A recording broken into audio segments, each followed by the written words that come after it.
Hello guys, welcome you all. आप सभी का स्वागत है हमारे यूट्यूब चैनल सीजीपीएससी सूत्र में, जहां हमारा पेपर 7 की तैयारी बहुत ही शानदार तरीके से चल रही है। और आज का हमारा topic the information technology act 2000, इसका पार्ट 2 हम करने वाले हैं। पार्ट 1 अगर आपने नहीं देखा है तो प्रीवियस वीडियो को ज़रूर देख के आइए, उसके बाद आपको ये लेक्चर बहुत अच्छे से समझ में आएगा। तो चलिए बिना किसी देरी के शुरू करते हैं और आपके लिए एक बहुत ही शानदार अपॉर्चुनिटी हम लोग लेके आए हैं। मेंटरशिप प्रोग्राम है हमारा, Margdarshak one on one mentorship program है। इसका डिटेल्ड जानकारी के लिए आप हमारे यूट्यूब चैनल में वीडियो भी डाला गया है, वो आप देख सकते हैं। और मैं ब्रीफ में आपको बता देता हूँ कि इसमें हम one on one mentorship provide करेंगे। और चाहे मेंस की तैयारी कर रहे हो, चाहे आप अगले प्रीलिम्स की तैयारी, तो उसका होल हम बहुत अच्छे से मेंटरशिप गाइडेंस प्रोवाइड करेंगे इसमें। और आंसर राइटिंग प्रैक्टिसेस भी इसमें बहुत सारी करेंगे, आंसर राइटिंग प्रैक्टिसेस। और करंट अफेयर से कैसे लिंक करके हमको अपने स्टैटिक पोर्शन को तैयार करना है ना। तो ये सब चीज़ों को भी हम आगे इसमें मार्गदर्शक कोर्स में देखेंगे। और बाकी डिटेल इसके लिए आप हमारे यूट्यूब में एक वीडियो है, उसमें आप जा सकते हैं, जो कि ऊपर आपको लिंक दिख रहा होगा। और उसको ज्वाइन करना चाहते हैं तो ये क्यूआर कोड में स्कैन करके आप कर सकते हैं। तो चलिए बिना किसी देरी के हम अपना टॉपिक शुरू करते हैं। कल तक हम लोगों ने अपना जो आईटी एक्ट चालू किया था, उसमें हम लोग ने ड्यूटीज़ और electronic signature certificate, duty of subscriber, penalties, compensation, यहाँ तक पूरा कर लिया था। अब आज हम लोग ऑफेंसेस से स्टार्ट करेंगे, जो कि मेन है। कितने प्रकार के ऑफेंसेस इसमें दिए गए हैं आईटी एक्ट में, और कौन कौन से इलेक्ट्रॉनिक वेज में ऑफेंसेस हो सकते हैं, एपेलेट ट्रिब्यूनल के बारे में हम लोग बात करेंगे, और फिर सुप्रीम कोर्ट के जजमेंट्स के बारे में बात करेंगे। तो चलिए शुरू करते हैं बिना किसी देरी के। सबसे पहला ऑफेंस आता है सेक्शन 65 में, tampering with computer source document. Computer से निकले हुए ऐसे डॉक्यूमेंट्स से अगर कोई टैम्परिंग करता है ना। इसमें की डिटेल्स आप याद रखिए, कभी बोलता है जैसे नोइंगली कंसीलिंग, डिस्ट्रॉय करना, altering the source code required by the law. तो इस तरीके की चीज़ें अगर टैम्परिंग की जाती है डॉक्यूमेंट के साथ, तो उसका इम्प्रेजनमेंट की सज़ा आपको 3 ईयर्स है और 2 लाख तक का फाइन है।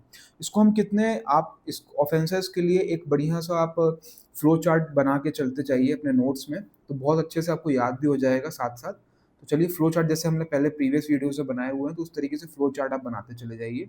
सबसे पहले आप 65 में tampering with computer source document, ये याद रखिए। अब 66 की बात आती है। 66 के अंदर 5 ऑफेंसेस और हैं, ठीक है। पहले 66 ए भी था, लेकिन वो स्ट्रक डाउन कर दिया गया सुप्रीम कोर्ट के द्वारा। तो देख लेते हैं 66 में कंप्यूटर रिलेटेड ऑफेंसेस जितने आते हैं। तो ऐसे एक्ट्स जो कि डिसऑनेस्टली और fraudulently, as per the section 43 में भी हमने देखा था कि कंप्यूटर रिलेटेड ऑफेंसेस हैं।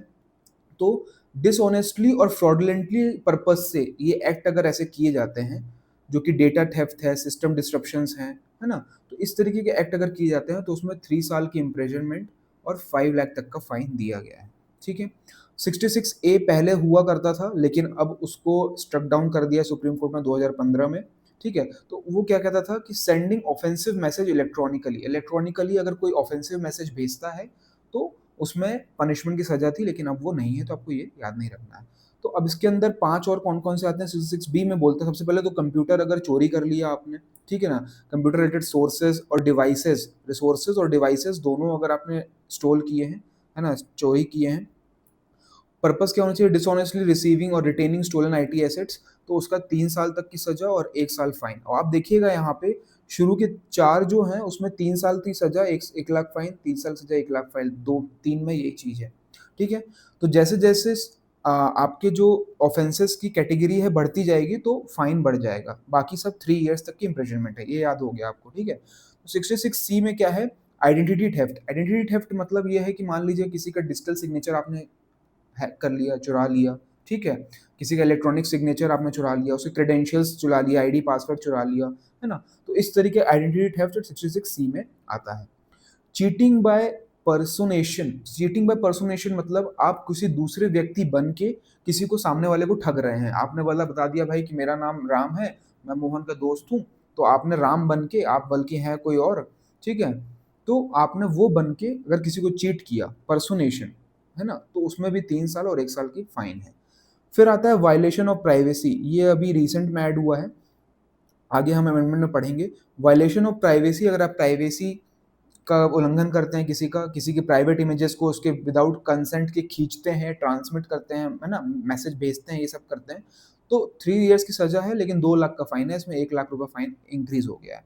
तो आपने बना लिया 66 के अंदर कंप्यूटर रिलेटेड ऑफेंसेस हैं।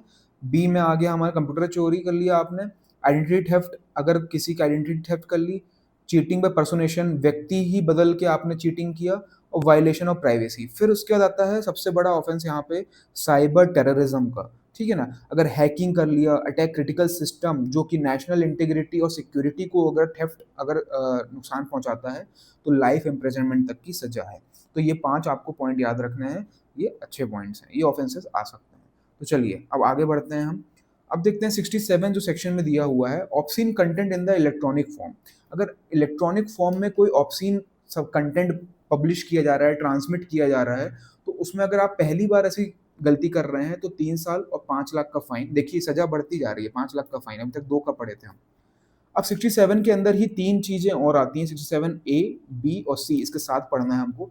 तो ऑब्सीन कंटेंट अगर सेक्सुअली एक्सप्लिसिट कंटेंट है, ठीक है, जो कि पब्लिश कर रहा है इलेक्ट्रॉनिकली, अगर किसी को भेज रहे हैं, कुछ कर रहे हैं, तो सेक्सुअली एक्सप्लिसिट है तो 5 साल का सजा और 10 लाख फाइन। और अगर रिपीटेटिव वही चीज कर रहे हैं, आप एक बार नहीं किया, दूसरी तीसरी बार अगर कर रहे हैं, तो 7 साल की सजा और 10 लाख फाइन।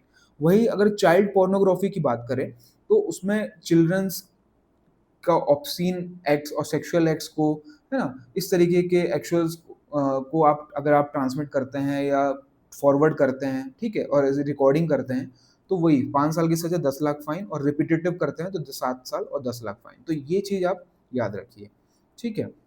फिर आता है intermediary failure to retain data, ठीक है। अगर क्या होता है कि जैसे मान लीजिए कोई कंपनी है, राइट, कोई कंपनी है, वो आपका डेटा, आप वो मीडिएटर है, आप 2 पर्सन्स बात कर रहे हैं, तो आपका डेटा वो इंटरमीडियरी के पास सेव है, तो वो डेटा जो एन्क्रिप्टेड माना जाता है कि भाई 2 पर्सन्स के बीच में बातें हो रही है, जैसे व्हाट्सएप में भी एन्क्रिप्टेड माना जाता है। अगर वो डेटा कहीं तीसरे पर्सन को लीक हो गया, है ना, और वो प्रिजर्व नहीं कर पाया, तो भी सजा क्या है, 3 साल इम्प्रिजनमेंट और फाइन। तो किसको होगी, जो इंटरमीडियरी था, वो फेल कर गया डेटा प्रोटेक्शन करने के लिए। अच्छा, इसके 67 के पहले हम कहीं पे पढ़े हैं, याद रखिए, 43 ए में भी हमें डेटा प्रोटेक्शन अगर फेल होता है तो 43 ए में भी इसका प्रावधान दिया हुआ है, आप पिछले लेक्चर में याद करिए।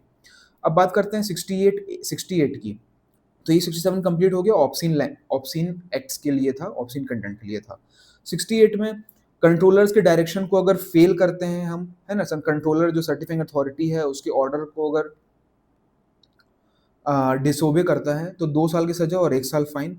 Failure to assist in decryption means, मान लीजिए कोई कंपनी के द्वारा कोई ऑफेंस किया गया, ठीक है, मान लीजिए आईटी एक्ट के तहत कोई इलेक्ट्रॉनिक या डिजिटल ट्रांजैक्शन या कुछ भी चीज को लेके, तो कोई अथॉरिटी गई वहां पे चेक करने के लिए, तो उसको असिस्टेंस अगर नहीं प्रोवाइड कर रहे हैं, है ना, फेलियर है, आप असिस्ट नहीं कर पा रहे हैं, उनको असिस्ट नहीं कर रहे हैं, अपने एक्सेस नहीं दे रहे हैं, तो 7 साल की सजा है।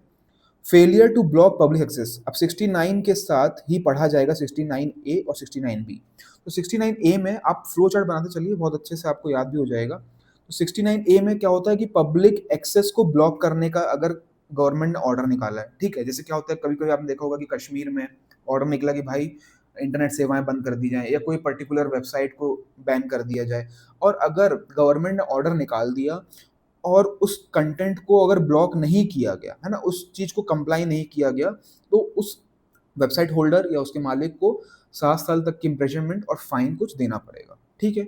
69 बी बोलता है failure to aid in cyber security monitoring. Cyber security के लिए आपको मॉनिटरिंग बैठानी है, अगर आप इलेक्ट्रॉनिक सेक्टर में काम करते हैं, आप आईटी सेक्टर में काम करते हैं, अगर आप कुछ सर्विस प्रोवाइड कर रहे हैं आईटी सेक्टर बेस्ड, तो उसमें आपको साइबर सिक्योरिटी मॉनिटरिंग के लिए एड देनी है। अगर आप नहीं देते हैं, है ना, उनको कोऑपरेट नहीं करते हैं, not cooperating with authorised agency in cyber surveillance, cyber surveillance में उनको मदद नहीं करते हैं, तो 3 साल की सजा और फाइन देना पड़ेगा।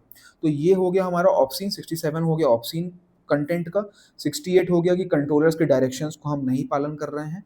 69 हमारा डिक्रिप्शन में मदद नहीं दी जा रही है, पब्लिक एक्सेस को ब्लॉक नहीं किया जा रहा है ना, जो कंपनी जो आईटी सेक्टर सर्विसेज हैं, तो वो हमने इसको पढ़ लिया। अब चलते हैं आगे, हम ऑफेंसेस के बारे में और देखते हैं।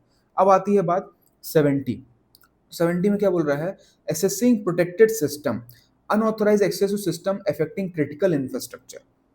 ठीक है, अगर जो क्रिटिकल इंफ्रास्ट्रक्चर्स हैं गवर्नमेंट के, है ना, मान लीजिए कोई सर्विस प्रोवाइडर कंपनी है जो गवर्नमेंट सर्विस प्रोवाइड करती है, तो क्रिटिकल इंफ्रास्ट्रक्चर में अनऑथराइज एक्सेस अगर किसी ने कर ली और वो अफेक्ट कर रहा है इस इंफ्रास्ट्रक्चर को, तो 10 साल तक की सजा इसमें दी गई है।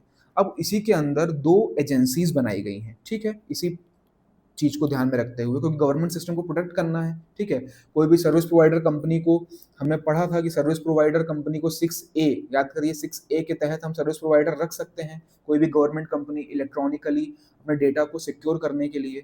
तो क्या होगा कि नेशनल 70A के तहत नेशनल नोडल एजेंसी को स्टैब्लिश किया जाएगा। तो government can designate any agency for critical information infrastructure protection. तो क्रिटिकल इंफॉर्मेशन इंफ्रास्ट्रक्चर प्रोटेक्शन के लिए कोई भी नोडल एजेंसी को वो स्टैब्लिश कर सकती है 70A के तहत। फिर 70B के तहत computer emergency response team CERT, इसका स्टैब्लिशमेंट किया गया है, appointed as a national agency for cyber incidents response. तो साइबर इंसिडेंस रिस्पांस के लिए ये नेशनल लेवल पे एजेंसी स्टैब्लिश की गई है। तो याद रखिए कि सेक्शन 70 में सिस्टम प्रोटेक्शन के लिए सजा दी गई है। अभी तक 10 साल हमने लाइफ इम्प्रिजनमेंट को छोड़ दें, 10 साल अभी मैक्सिमम सुना है, क्योंकि ये क्रिटिकल इंफ्रास्ट्रक्चर को अफेक्ट कर रहा है गवर्नमेंट के। जैसे मान लीजिए बहुत क्रिटिकल चीज़ें हैं, जैसे बहुत क्रिटिकल डॉक्यूमेंट्स हैं, है ना, तो वो सब चीज़ों को सिक्योर करने में अगर फेलियर होता है तो ये सजा उसके तहत मिलती है।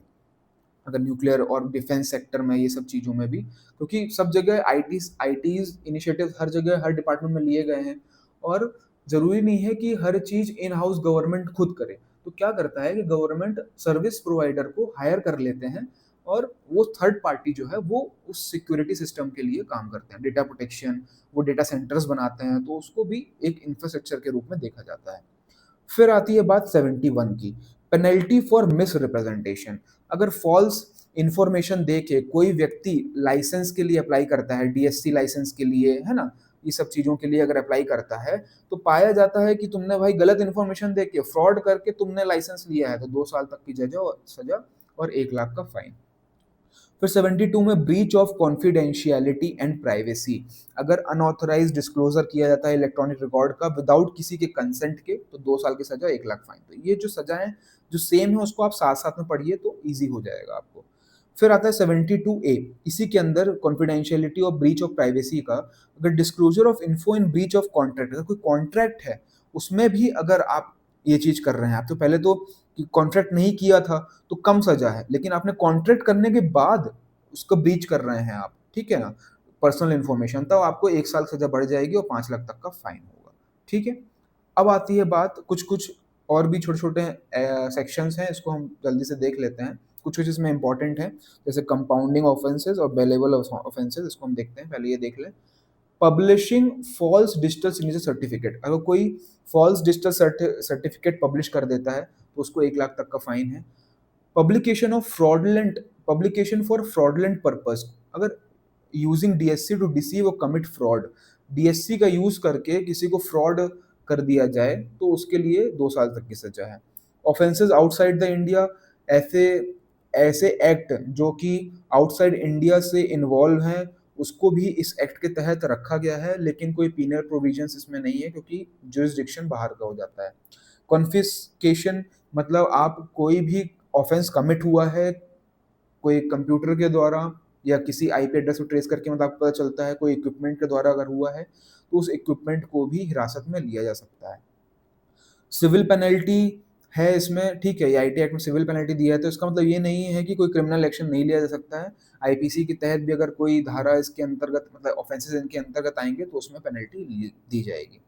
अब बात आती है 77A, compounding of the offences. तो सर्टेन ऑफेंस, कंपाउंडिंग हम सब पढ़े थे पहले, आईपीसी जब पढ़े थे, तो कंपाउंडिंग ऑफ द ऑफेंसेस मतलब अगर 3 साल तक की कम सी सजा, जितने जितने हम पढ़े हैं, तो उसमें सेटलमेंट आउटसाइड द कोर्ट किया जा सकता है ना।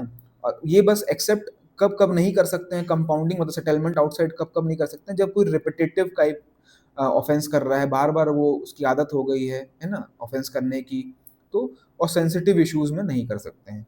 और बेलेबल ऑफेंस है, ऑफेंसेस जो कि 3 साल से कम है वो बिलेबल हैं और कॉग्निजेबल हैं। प्रोसीजर का ये तो आपने देख लिया। अब 78 में पावर दी गई है इन्वेस्टिगेट करने के लिए किसको?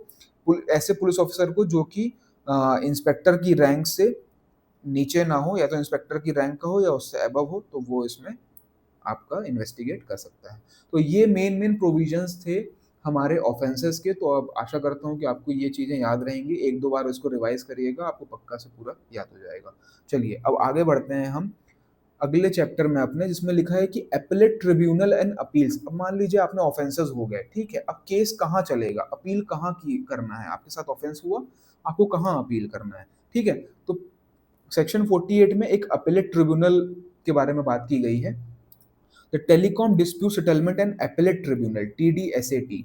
इसके पहले 2017 से पहले, ये 2017 में आया है, 2017 के पहले साइबर एपेलेट ट्रिब्यूनल हुआ करता था, ठीक है। लेकिन 2017 में अमेंडमेंट हुआ तो साइबर एपेलेट ट्रिब्यूनल को हटा के telecom dispute settlement and appellate tribunal को लाया गया, और ये बॉडी जो है वो अब एपेलेट ट्रिब्यूनल के तहत काम करेगी इस एक्ट के लिए। अच्छा ये बताइए, आप लोग कमेंट करिए। अच्छा ये बताता हूँ मैं आपको कि telecom dispute settlement appellate tribunal जो है, ये बॉडी स्टैब्लिश किस एक्ट के माध्यम से की गई है? ट्राई, ठीक है ना, ट्राई एक्ट के माध्यम से इसमें ये बॉडी का एस्टेब्लिशमेंट किया गया है।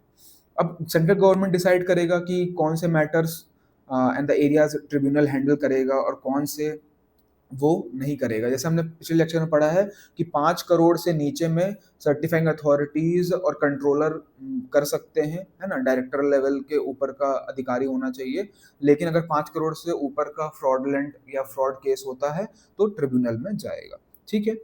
अब बात करते हैं सेक्शन 52 के डिसीजन बाय द मेजॉरिटी। तो अगर मान लीजिए 2 मेंबर ट्रिब्यूनल के डिसएग्री करते हैं ना, तो फिर चेयरपर्सन के पास इशू जाएगा और मेजॉरिटी के साथ फिर फाइनल डिसीजन लिया जाएगा। No challenge to the tribunal appointments. Appointment जब ट्रिब्यूनल की अपॉइंटमेंट जब होगा तो उसमें कोई लीगली चैलेंज नहीं कर सकता, उतना इंपॉर्टेंट नहीं है। अब बात आती है सेक्शन 57 की, अपील्स टू एपेलेट ट्रिब्यूनल, ठीक है। एपेलेट ट्रिब्यूनल्स को अपील कब कर सकते हैं? देखिए, if someone is unhappy with decision of controller और एडजुडिकेटिंग ऑफिसर। मान लीजिए आपका 5 करोड़ से नीचे का था, कंट्रोलर और एजुकेटिंग ऑफिसर ने केस किया, सॉल्व किया, उन्हें जजमेंट दिया, लेकिन आप उनके डिसीजन से हैप्पी नहीं है, तो आप अपील करने कहाँ जाएंगे? एपेलेट ट्रिब्यूनल में आएंगे, ये TDSAT के पास आएंगे। अपील 45 दिन के अंदर अंदर हो जानी चाहिए जब इन लोगों ने डिसीजन दिया है। एक्सटेंडेबल है लेकिन कोई वैलिड रीजन होना चाहिए। ट्रिब्यूनल जो है can confirm change and cancel the earlier decision. Decision जो एजुकेटिंग ऑफिसर और कंट्रोलर ने दिया है उसको चेंज भी किया जा सकता है। और एक बाउंडेशन है इस अपीलेट ट्रिब्यूनल के ऊपर कि अगर कोई अपील होके अगर आपका केस आता है तो 6 मंथ के अंदर आपको डिसाइड करना है, ठीक है। तो ये पॉइंट याद रखिएगा, ये सेक्शन इंपॉर्टेंट है। चलिए आगे बढ़ते हैं।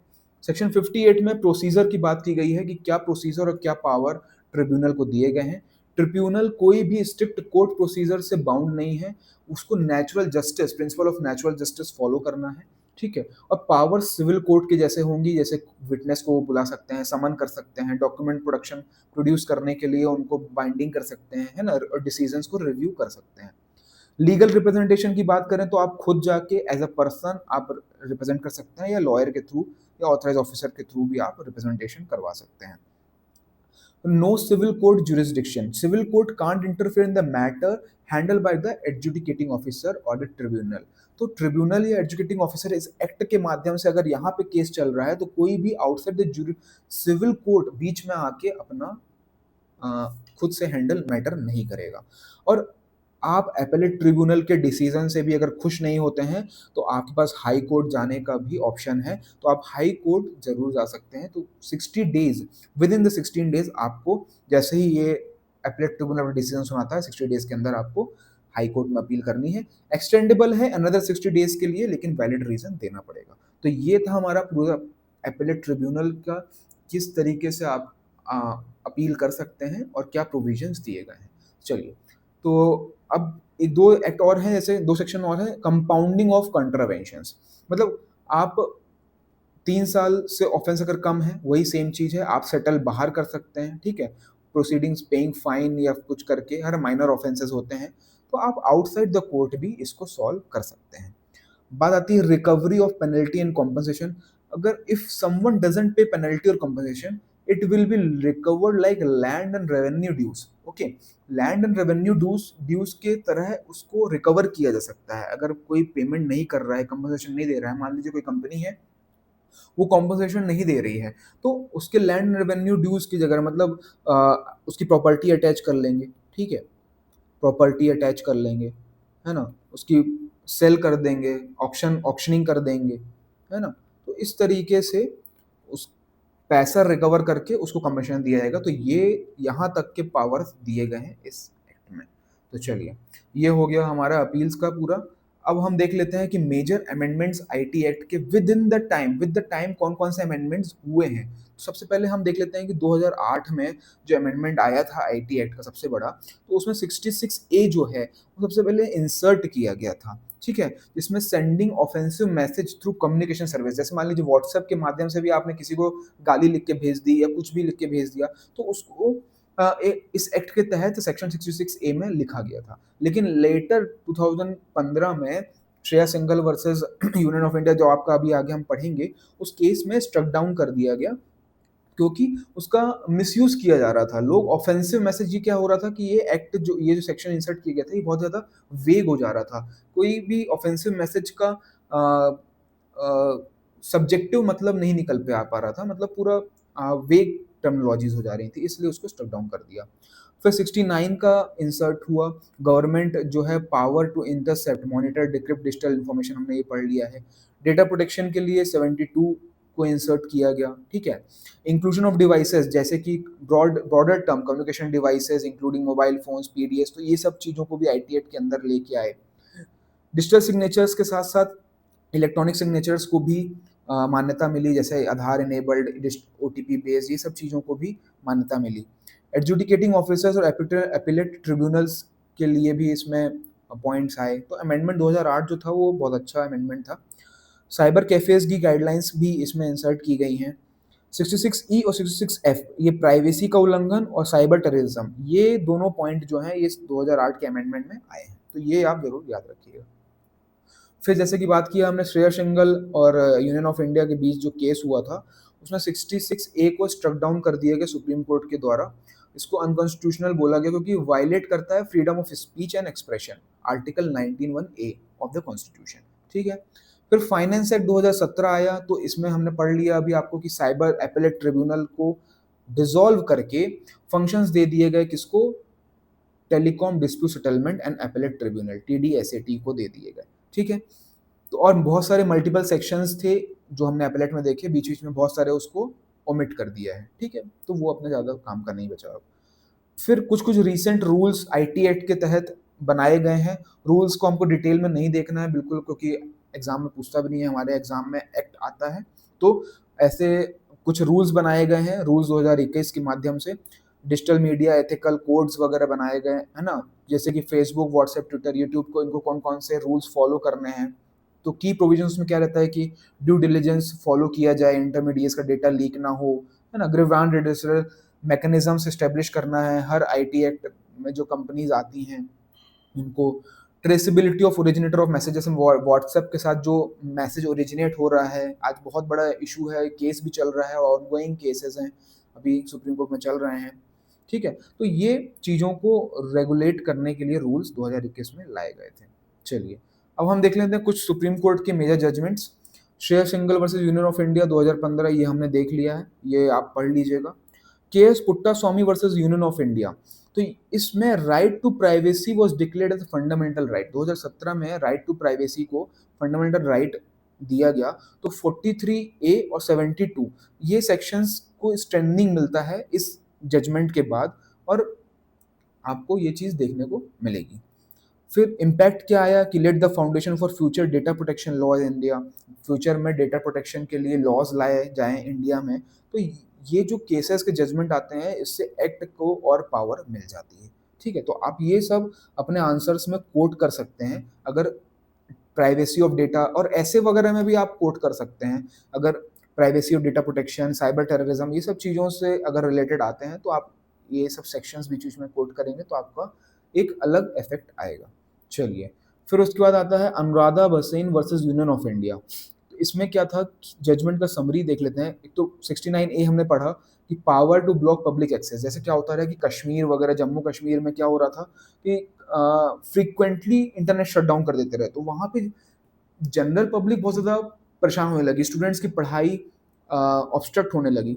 तो क्या हुआ कि जब केस चला यहाँ पे Anuradha Bhasin versus union of India में, तो जजमेंट आया कि held that access to the internet is a part of right to freedom of speech and expression. तो इंटरनेट का एक्सेस जो है वो राइट टू फ्रीडम है, मतलब ये आपके फंडामेंटल राइट्स के अंदर आता है, ठीक है। तो इम्पोज्ड किया गया checks on how and when government can suspend internet services. तो ये चेक्स एंड बैलेंसेस के लिए बहुत ज़रूरी रखा गया कि ईजिली आप कहीं की इंटरनेट सर्विसेज बंद नहीं कर सकते हैं, है ना? गवर्नमेंट को एक वैलिड रीज़न प्रोवाइड करना पड़ेगा कि आप क्यों शट डाउन कर रहे हैं और क्या ज़रूरत पड़ गई। अब वैसे ही 2 केसेस और अभी ऑनगोइंग हैं, ऑब्स्सेनिटी और चाइल्ड पोर्न पे, और एक तो आपका traceability and decryption of the message, है ना? जो फेक न्यूज़ फैलाना और ये सब चीज़ों पे चल रही है, तो ये अभी इनके जजमेंट्स आना बाकी है। आप इसको करंट अफेयर्स मतलब देखते रहिएगा, जब भी आएगा तो आप इसके की जजमेंट्स को ज़रूर याद रखिएगा। तो ये इस प्रोविजंस पे बात करते हैं। चलिए, तो बहुत अच्छे से हमने अभी इसको कंप्लीट कर लिया है। अब हम कुछ पीवाईक्यूज़ देख लेते हैं कि किस तरीके से हमारे एग्ज़ाम में क्वेश्चंस आते हैं इस एक्ट पे। सबसे पहले कि discuss the electronic governance under the information technology act 2000। तो पिछले लेक्चर में हम लोग इलेक्ट्रॉनिक गवर्नेंस का बहुत अच्छे से पार्ट कवर किया है। हर एक सेक्शन 4 से लेके 10A तक आप उसको देखिएगा कि जो भी मैनुअल चीज़ें चल रही थी गवर्नमेंट ऑफिसेज में, उसको इलेक्ट्रॉनिक फॉर्म में भी रिकॉग्नाइज किया जाएगा। ये सब चीज़ों को आप लिख के, सेक्शन वाइज भी लिख के बहुत अच्छे से बताया है। तो 8 मार्क का क्वेश्चन आपका कहीं नहीं गया है, बहुत शानदार तरीके से हो जाएगा। अब बोल रहा है कि state the main objective in the information technology act 2000। अब देखिए, मैं बताता हूँ कि ऑब्जेक्टिव्स की बात कर रहा है, आपने पूरा एक्ट पढ़ लिया है, तो ऑब्जेक्टिव क्या था? सबसे पहले तो यही था कि लीगल रिकॉग्निशन प्रोवाइड कराना है ना? इलेक्ट्रॉनिक डेटा को, इलेक्ट्रॉनिक जो चीज़ें एस्टेब्लिश करी जाएँगी, इन्फॉर्मेशन है या फाइल्स हैं, कुछ भी, तो उसको एक तो लीगल रिकॉग्निशन देना, कैसे उसको ट्रांसफ़र करना है, कैसे उसको डिस्पैच करना है, चीज़ों को किस तरीके से, डिजिटल सिग्नेचर को क्या एस्टेब्लिश करना है। तो इस एक्ट में जितने भी मेन पॉइंट्स हैं, सर्टिफाइंग अथॉरिटी को एस्टेब्लिश किया गया है, चेक्स एंड बैलेंसेस रखे गए हैं, ओके। तो और ऑफेंसेस को डिस्क्राइब किया गया है, ऑफेंसेस के लिए पनिशमेंट दिए गए हैं, एपेलेट बॉडीज़ को बताया, तो यही तो मेन ऑब्जेक्टिव्स हैं इसके। तो इसको आप शॉर्ट में 2 मार्कर के लिए आराम से लिख सकते हैं।